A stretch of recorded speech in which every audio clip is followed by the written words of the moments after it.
Welcome back to another chapter in the Beard Zero saga. First, let me say thank you so much for tuning in today.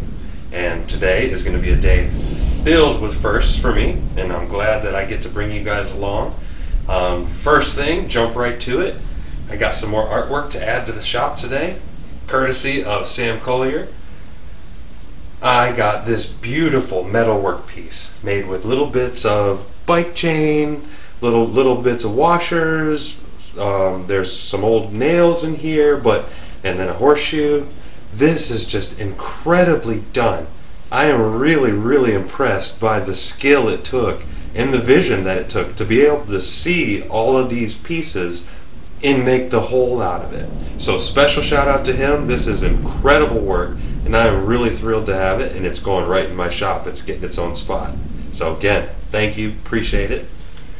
Next, I am going to show you guys the first mold that I ever used to make my first soft plastics ever, and I broke this mold back out again. My first silicone mold that I used, I pour flukes and I pour swim shads out of this, and made these just for myself. These aren't anything that I sell or anything. These are only for me, but I'm gonna show you a lure making of that because I got the opportunity. I was invited to go out and fish with a few of the guys from the Waco Kayak Group at Lake Whitney to try to chase some stripers. And if you've heard on the channel before, if you've heard me talk about stripers and that I've never caught one here in Texas, well, ever for that matter, and I was really excited to jump on that opportunity. So today is going to be a lure making video and a fishing video. So it's the first time for doing that as well. First time for going to Lake Whitney. It was a gorgeous lake, and I'm really thrilled that I was able to get some awesome footage for you guys while I was there. But without any further delay, let's get to the lure making.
So now that you've seen how the lures are made, let's go ahead and skip forward to my trip out to Lake Whitney and put them to use to see if I can catch my first striper or if I'm going to come up swinging short. But anyways, let's roll the footage. So today, many firsts. First time on Lake Whitney. First time fishing for stripers. First time with the new camera, the Osmo, courtesy of Doc Pops. Shout out to him, appreciate it. So you'll be able to see a little more of what I got going on today. You'll be able to see through my view a little bit, and you'll be able to see like this as well when I'm talking to you guys.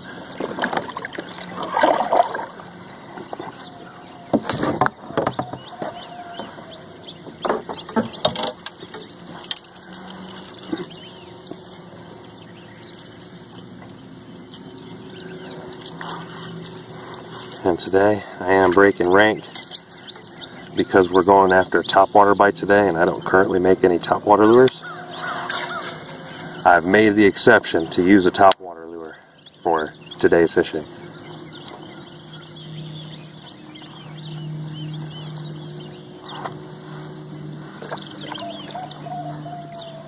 And I think I've got all the battery issues worked out and memory issues worked out, so I should be able to record almost indefinitely today.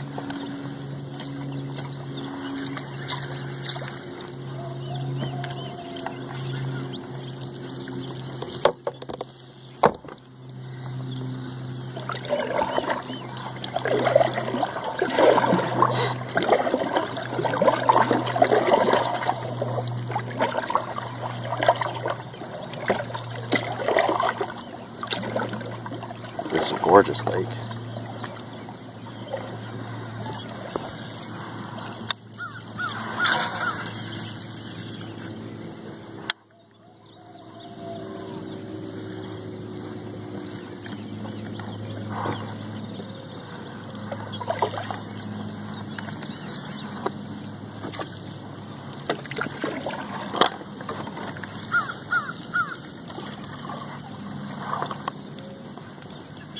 Looks like we're using almost the same thing. Oh yeah? Got a little speak on there? Yeah, something like it.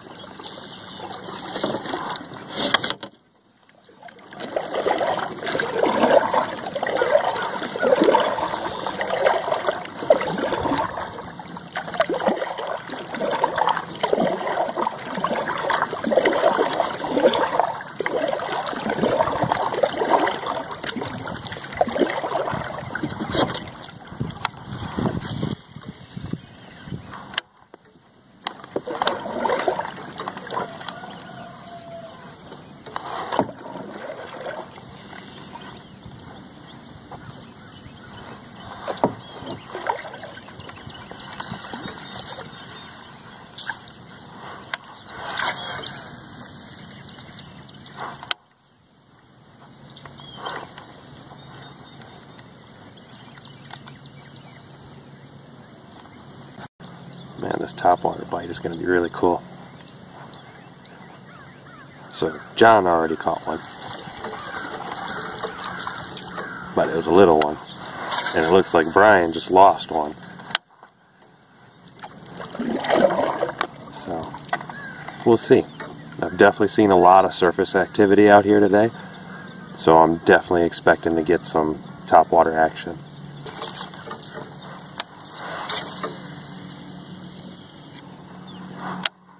I like this new line I'm using. It's 20-pound braided line. It's pretty decent line. Is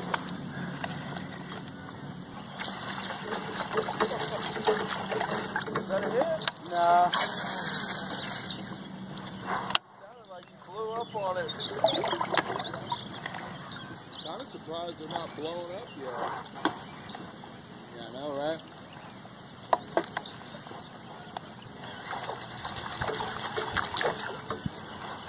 Throwing that white fruit. Yeah, that one's better.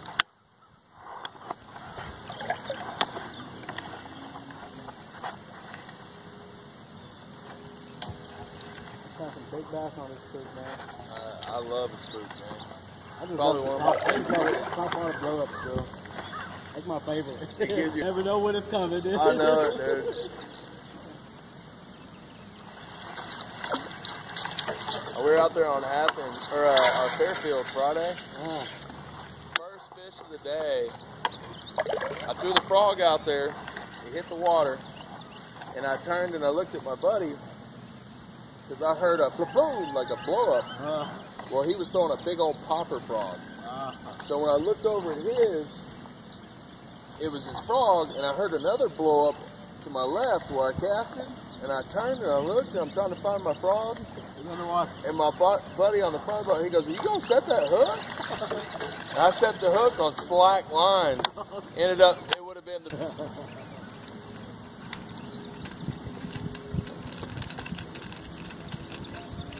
Got any hits yet? Nope. I've seen a couple come up, but nothing yet.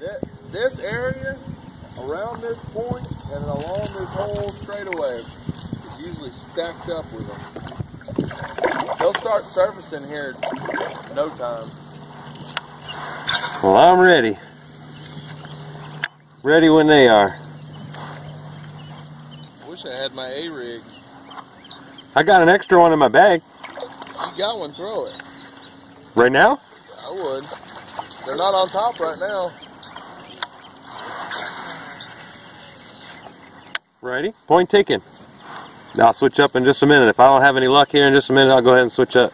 Right where you're about at, it shears off and it gets about almost 30 foot deep. This point has a ledge that comes way out here and then it drops off to like 35 feet. So they sit all up inside this right here. Oh shit, there's a beaver coming at me.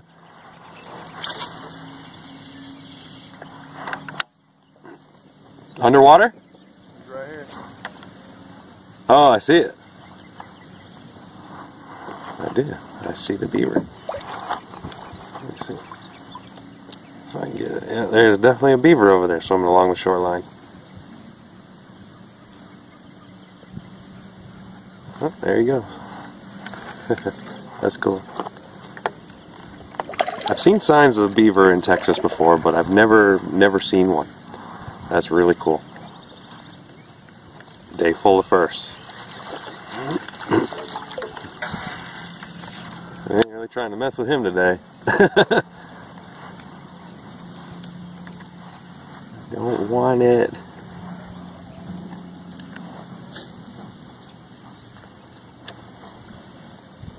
So in a minute, I'll go ahead and switch up and I'm going to try a fluke.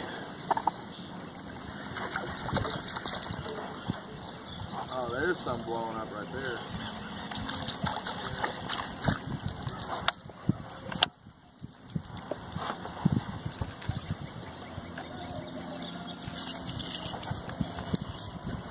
Y'all see them?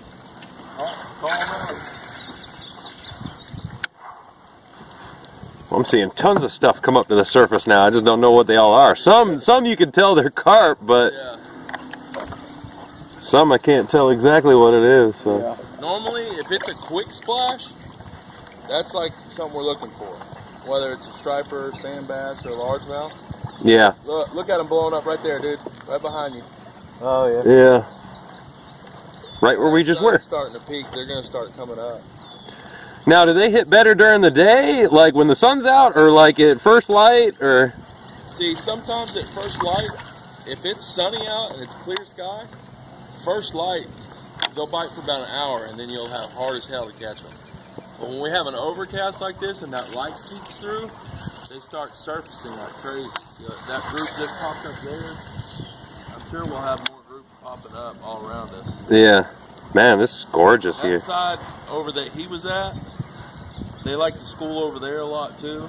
That's where we caught him yesterday, was on that wall. Mm. Yeah, I caught one over there just a minute ago. Did you? Was like fucking a tiny one? Yeah. Tiny. That big old carp. Oh, did you see that? Yeah, I saw that way down there. Yeah, that's where they were blowing up just a second ago. That point's where I was telling you about. Oh, okay.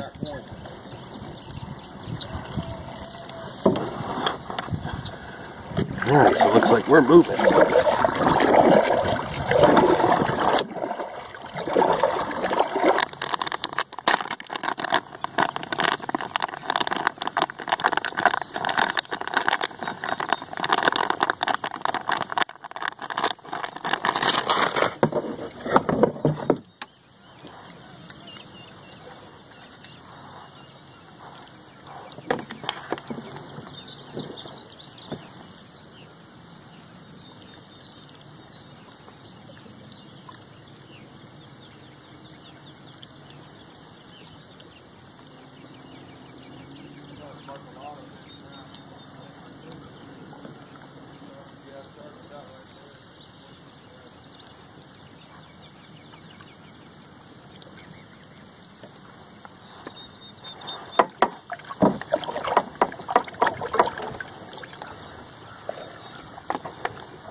them a little bit.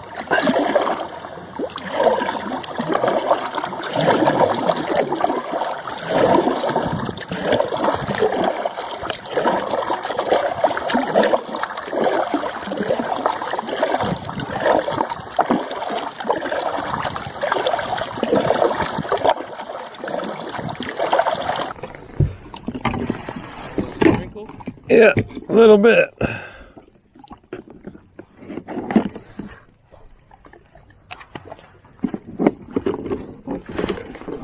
Throw the camera before I get it all wet. You got one, good job.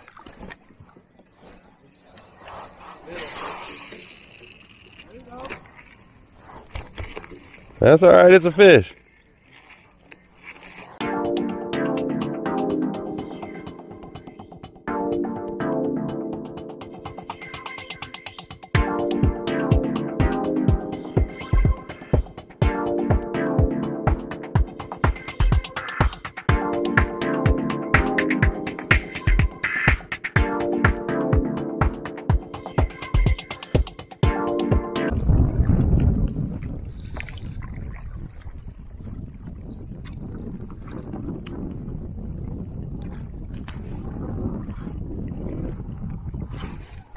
There we go. Oh, it's a hog too.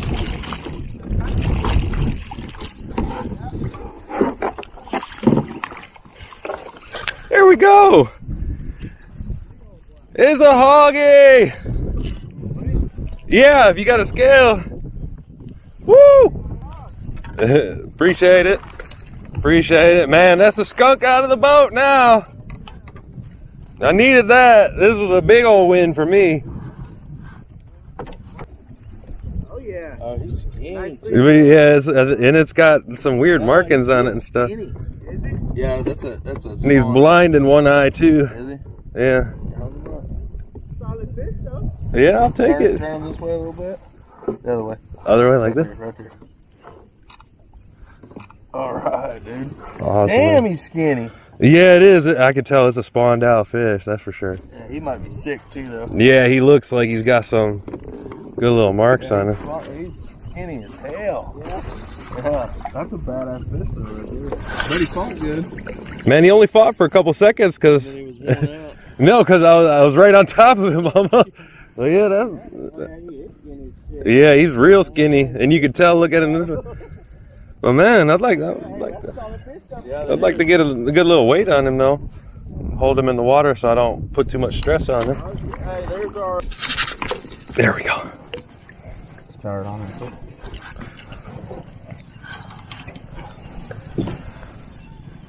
Yeah, I got you right.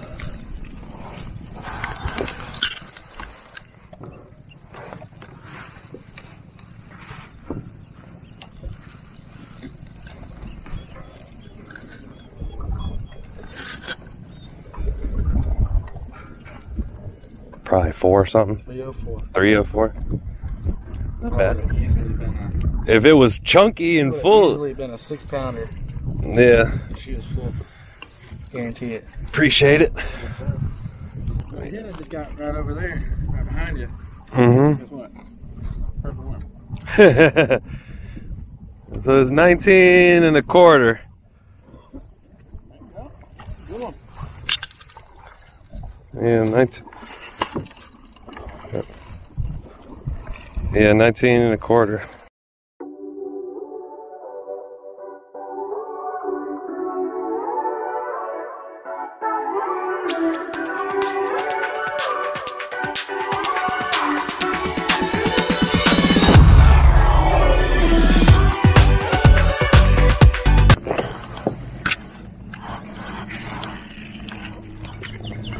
Man, it's raining just hard enough to be irritating.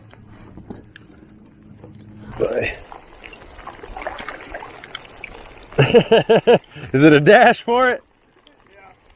I'm going for the boat dock. This is gonna make the nipples hard.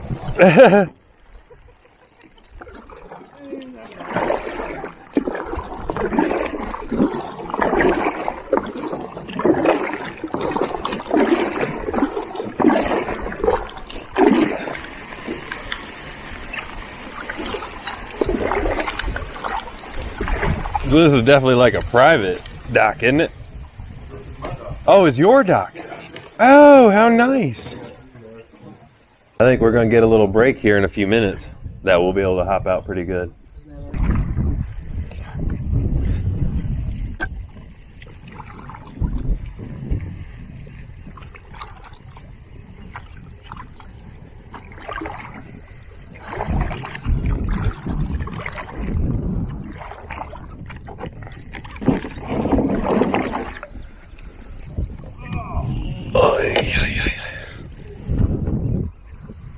Oh, that feels good. That feels good. Stretch some legs a little bit. Oh. So now that I have all the issues worked out with the camera gear, with the batteries, with the memory, now I just gotta wait on the weather. The weather kind of got in my way for filming with my phone like I wanted to, so that way I could talk to you guys a little bit more. But you do what you can. When it started raining a little too much, I had to keep turning it off, turning it back on, turning it off. So I just got to the point where I put it away because, you know, it was raining. It was raining, and I didn't want it to get wet. Now the Osmo I was using, it's completely waterproof, so I wasn't worried about it and was still able to keep rolling. And that's how I caught the footage of that lunker bass I caught. That was actually my best bass of the year so far. Definitely not my personal best, although it could have been. If I had caught that fish a couple months ago when it was pre-spawn and it was full of eggs, because that appeared to be a spawned out female, if it was full of eggs, that bass likely could have gone 5 pounds, maybe 6, as Jonathan said. But either way, it wouldn't have been my longest bass. It still wouldn't have chalked up to it at only 19¼ inches long. But if it would have been full still and not spawned out, it might have been my heaviest bass that I ever caught. So the search will still continue to catch a new personal best, with my current one being a 5-pounder. Unfortunately, I wasn't able to get any stripers while I was out. There was only one striper caught the entire time there. Shout out to Jonathan, he got the only striper.